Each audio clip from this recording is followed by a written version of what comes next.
Alors, on est une structure chantier d'insertion. Aujourd'hui, on accueille 8 salariés en insertion. On va avoir des couturières, on a un agent logistique, on a des aides couturières. Notre objectif principal, c'est l'insertion professionnelle.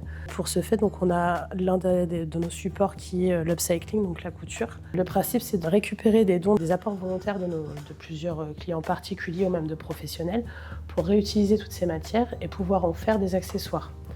Après, il y a aussi de vêtements neufs, c'est des vêtements upcyclés qui tiennent, eux, du cadre de Tissons la Solidarité, qui, eux, sont un chantier d'insertion aussi, et qui font en gros travailler d'autres chantiers d'insertion. Donc nous, notre but à nous, ça va être de créer un plan de collection en lien avec les tendances actuelles ou les tendances futures, et de pouvoir transformer donc, tous ces vêtements. On a vraiment un cadre fixé.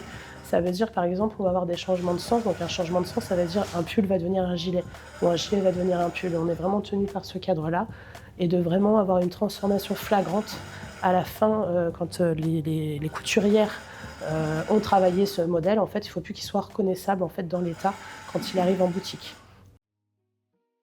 Pouvez-vous vous présenter et depuis quand vous êtes salariée ?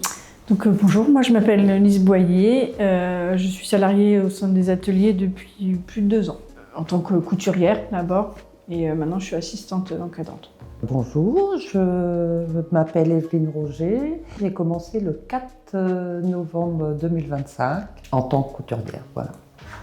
Je m'appelle Roguier, je suis afghane, je suis couturière. Quel parcours professionnel vous avez ?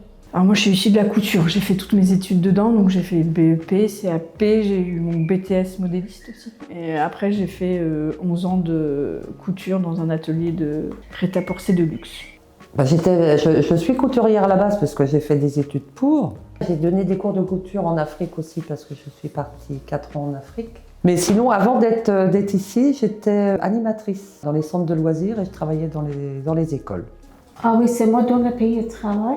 Je suis couturière tailleur, 25 années. Pouvez-vous nous expliquer à quoi consiste votre métier ? Ici, on est principalement du coup, dans le upcycling, on va récupérer des vêtements qu'on va transformer.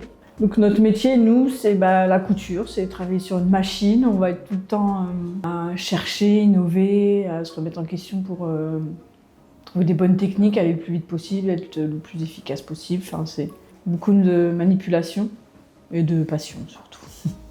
À quoi ressemble une journée type ? Je suis moi en boutique maintenant, mais je fais quand même ma couture à côté.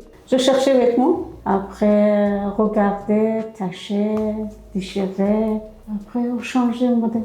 Ça change un peu tout le temps, ça dépend des commandes. Alors des fois on va faire de la production, on change tout le temps en fait, il n'y a pas de journée type. On n'est jamais sans rien faire. Quels sont vos horaires ? Ici c'est 9h, 4h30. On fait 9h, 12h30, on reprend à 13h30 jusqu'à 16h30. J'ai commencé à 8h45, j'ai terminé à 17h20. Est-ce que vous travaillez plutôt seul ou en équipe ? En équipe, on est très solidaires ici. Nous, en équipe. Quand on est sur la machine, on est seul, mais on travaille toujours en équipe parce qu'on se soutient les unes des autres en fonction des commandes et on n'est jamais seul, quoi.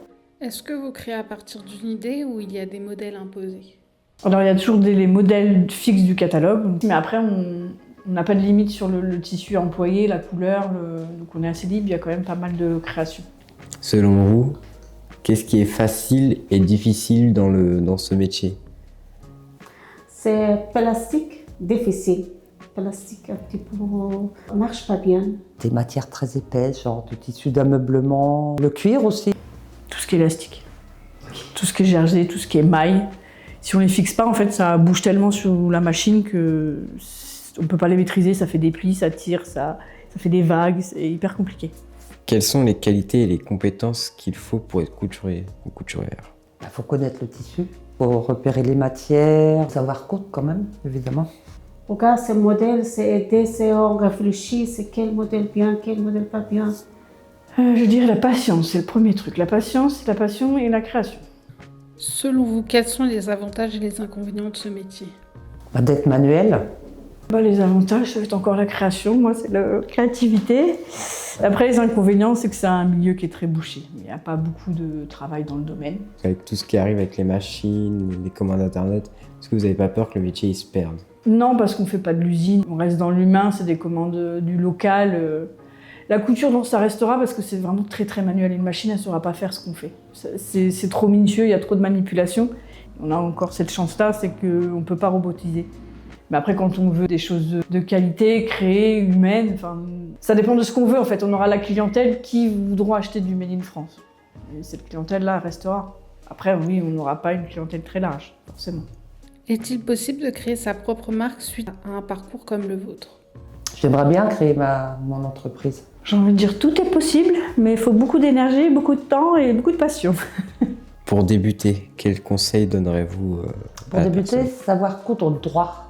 Des traits droits, des arrondis, tout ça. Il faut savoir suivre le trait en fait. Prendre plaisir à ce qu'on fait, parce que la couture, c'est ça, c'est le plaisir de faire, de fabriquer, de partir de rien et de créer. Il faut être passionné.